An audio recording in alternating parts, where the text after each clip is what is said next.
Hello વિદ્યાર્થી મિત્રો, very good morning. આપણે ધોરણ 6 વિષય ગુજરાતીમાં ચેપ્ટર નંબર 11 જે એક જાદુઈ પત્રની વાર્તા જોઈ રહ્યા હતા. જે આપણે જોયું કે જાદુઈ પત્ર દ્વારા લેખકે અને તેના મિત્ર નિરંજને પોતાના બે કામને પૂર્ણ કર્યા. એક તો મફતમાં ફિલ્મ જોવું અને બીજું કે લેખકને વેદ સાહેબની જ ઓફિસમાં ક્લાર્કની નોકરી મળી. હવે આપણે ત્યાર પછી શબ્દ સમજૂતી જોયું અને રૂઢિપ્રયોગો જોયા કે જે આપણે ગુજરાતીની બુકમાં લખીએ છીએ. હવે ત્યાર પછી વિદ્યાર્થી મિત્રો આવશે ભાષા સજ્જતા, જેમાં આપણે નામ પદ એમ કરી અને એક પોઈન્ટ જોવાનો છે. તો વિદ્યાર્થી મિત્રો આ વ્યાકરણની બુકમાં લખવાનો રહેશે. વ્યાકરણની બુકમાં તમે નામ પદ કરી અને શરૂઆત કરજો. સૌપ્રથમ આપણે માહિતી મેળવી લઈએ કે નામ પદ એટલે શું. તો કે આપણે કોઈ પણ વાક્ય બોલીએ ત્યારે કોઈ પણ નામ બોલીએ છીએ. જો તે નામ વ્યક્તિનું પણ હોઈ શકે, કોઈ પણ વસ્તુનું પણ હોઈ શકે, કોઈ પશુ પ્રાણીનું પણ હોઈ શકે અને કોઈ પદાર્થનું પણ હોઈ શકે. તો આ વાક્યની અંદર જે આ વાક્ય વપરાય છે, જે આપણે આ શબ્દ વપરાય છે તેને આપણે નામપદ કહેશું. વિદ્યાર્થી મિત્રો, હું જે અહીંયા બોલી, જે હું તમને અહીંયા લખાવું તે તમારે વ્યાકરણ બુકની અંદર લખવાનું રહેશે. મેં તમને માહિતી આપી દીધી કે ભાઈ નામપદ એટલે શું.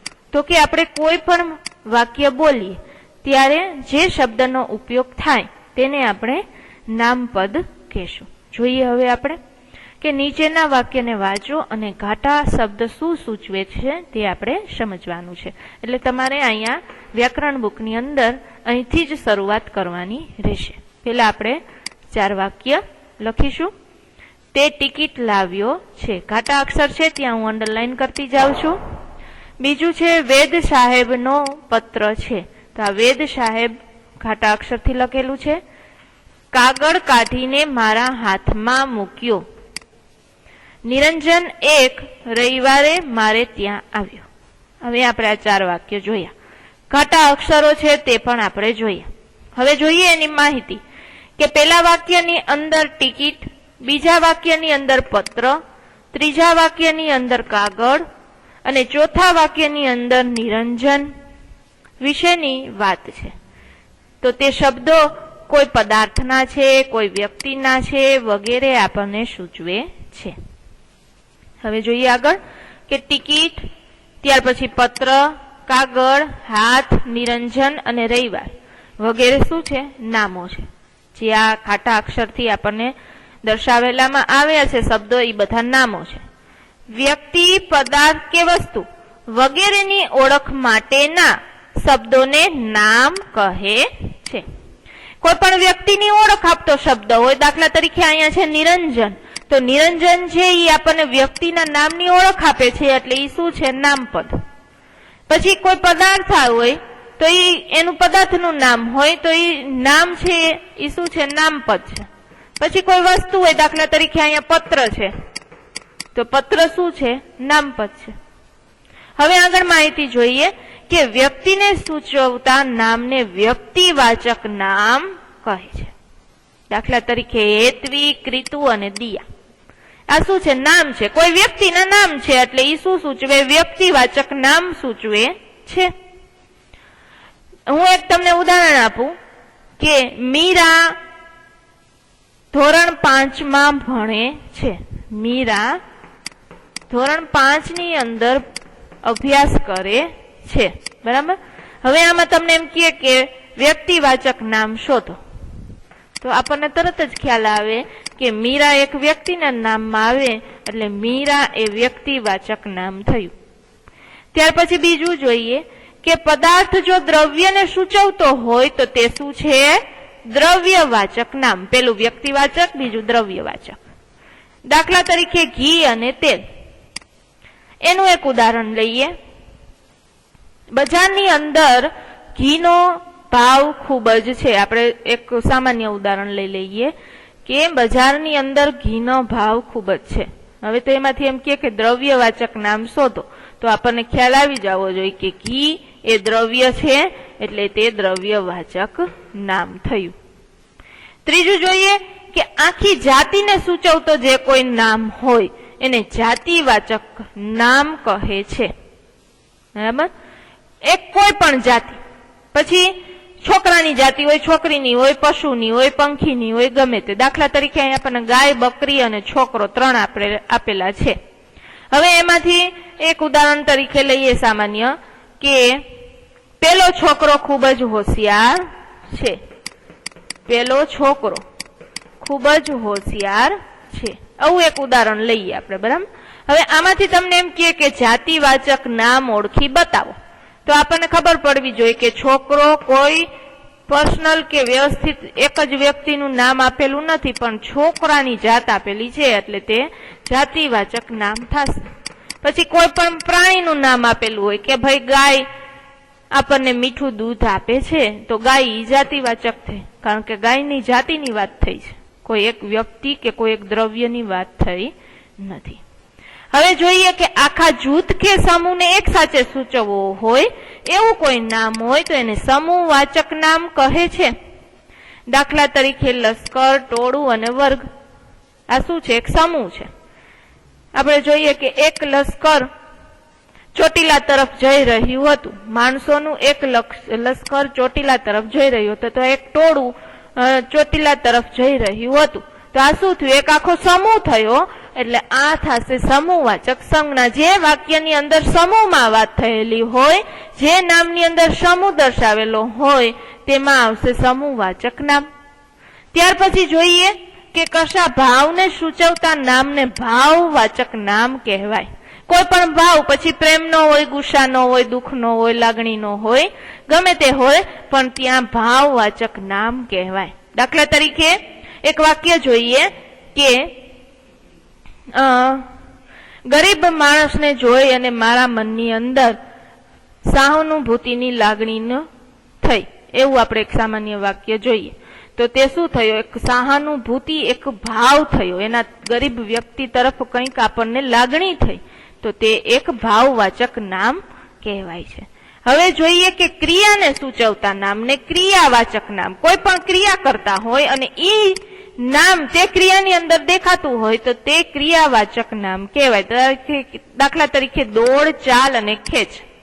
હવે ઉદાહરણ લઈએ કે અમે દોડની હરીફાઈમાં ભાગ લીધેલ છે. ક્રિયા શું થઈ? દોડની. એટલે દોડની હરીફાઈ એ શું થશે? ક્રિયાવાચક નામ. તો વિદ્યાર્થી મિત્રો, જેવી રીતે આમાં પાઠ્યપુસ્તકની અંદર લાઈનમાં જે રીતે લખેલું છે તે જ રીતે તમારે લખવાનું છે, જે રીતે મેં તમને સમજાવ્યું. હવે જોઈએ, નીચે આપણને થોડીક સમજૂતી આપેલી છે કે આ નામો જ્યારે વાક્યમાં વપરાય છે ત્યારે નામપદ તરીકે ઓળખાય છે.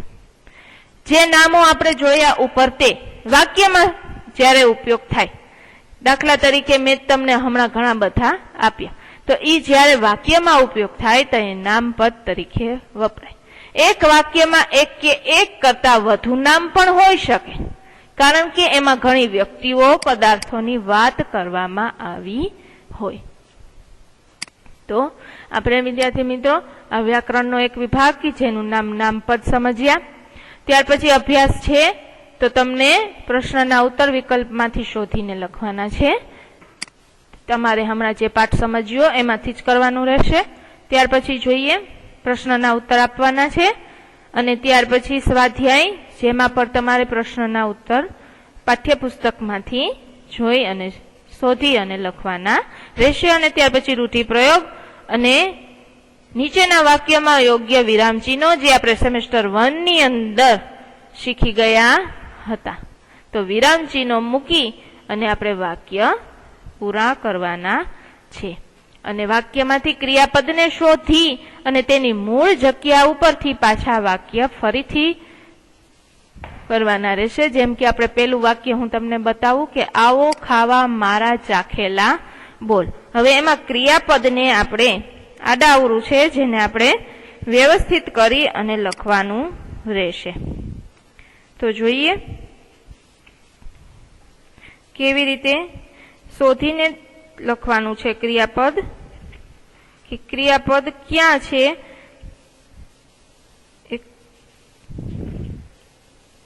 જોઈએ પેલું, આવો ખાવા મારા ચાખેલા બોલ. ક્રિયાપદ શોધી અને તેને મૂળ જગ્યા ઉપર મૂકવાનું રહેશે. હવે આમાંથી ક્રિયાપદ પેલા આપણે શોધીએ. ક્યુ થશે આવો ખાવા મારા ચાખેલા બોલ. એમાંથી ક્રિયાપદ થશે આવો. બરાબર, એને શોધી અને મૂળ જગ્યા ઉપર મૂકવાનું છે. એટલે વાક્ય આવી રીતે બનશે, મારા ચાખેલા બોર ખાવા આવો. શું થશે? આવો ઈ ક્રિયાપદ થશે. એનું મૂળ સ્થાન અહીંયા આવે છે, તેને આપણે અહીંયા મૂક્યો. બીજું જોઈએ, રાજાએ સાંભળ્યો ફકીરનો જવાબ. બરાબર, આમાં ક્રિયાપદ કયું આવશે? તો કે સાંભળ્યો. જે ક્રિયા કરેલી હોય તેને શું કહેવાય? ક્રિયાપદ. અહીંયા આવવાની ક્રિયા કરેલી છે અને અહીંયા સાંભળવાની ક્રિયા કરેલી છે, એટલે ઈ થશે ક્રિયાપદ. પણ એને ક્યાં કેવી રીતે આવશે તે આપણે વાક્યને પાછું ફરીથી લખવું પડશે. પેલા શાંતિથી જોઈએ કે રાજાએ સાંભળ્યો ફકીરનો અવાજ. બરાબર, એટલે શું આવશે? રાજાએ ફકીરનો જવાબ સાંભળ્યો. ખરેખર આવી રીતના વાક્ય હોય. રાજાએ ફકીરનો જવાબ સાંભળ્યો. સાંભળ્યો ક્રિયાપદ, જે એના મૂળ સ્થાન ઉપર મૂક્યો. હવે આવશે, ચારે બાજુ હતા પંખીઓના વિખરેલા પીછા. બરાબર, વાક્ય આડાવડું છે. હવે પેલા ક્રિયાપદ શોધીએ. હતા ઈ ક્રિયાપદ થશે. હવે વાક્યને ફરીથી પાછું વ્યવસ્થિત ગોઠવવાનું છે. પંખીઓના પીછા ચારે બાજુ વિખરાયેલા હતા. ક્રિયાપદ હતા, જે વાક્યના અંતે આવશે. એક માહિતી આપી દો વિદ્યાર્થી મિત્રો, ક્રિયાપદ હંમેશા વાક્યના અંત ઉપર જ હોય. હવે બા તો ગયા સીધા બાપુ પાસે. બા તો ગયા સીધા બાપુ પાસે. હવે આમાં ક્રિયાપદ જોઈએ તો શું થશે? ગયા. બરાબર, ગયાની ક્રિયા થઈ છે, જવાની. હવે વાક્યને ફરીથી આપણે મૂકવાનું રહેશે. બા તો સીધા બાપુ પાસે ગયા. ગયા આવશે છેલ્લે, જે ક્રિયાપદ થશે. બરાબર છે. એવી રીતે આ છેલ્લા વિભાગની અંદર, છેલ્લા વાક્યની અંદર શું થશે? ક્રિયાપદ તો કે વાપરી હશે. વાક્યને ફરીથી ગોઠવીએ. તમે લાકડામાંથી બનાવેલી કાસ્કી વાપરી હશે. બરાબર છે. હવે સૂચના પ્રમાણે કરવાનું છે કે આ પાઠમાં વપરાયેલા અંગ્રેજી શબ્દોની તમારે યાદી કરવાની.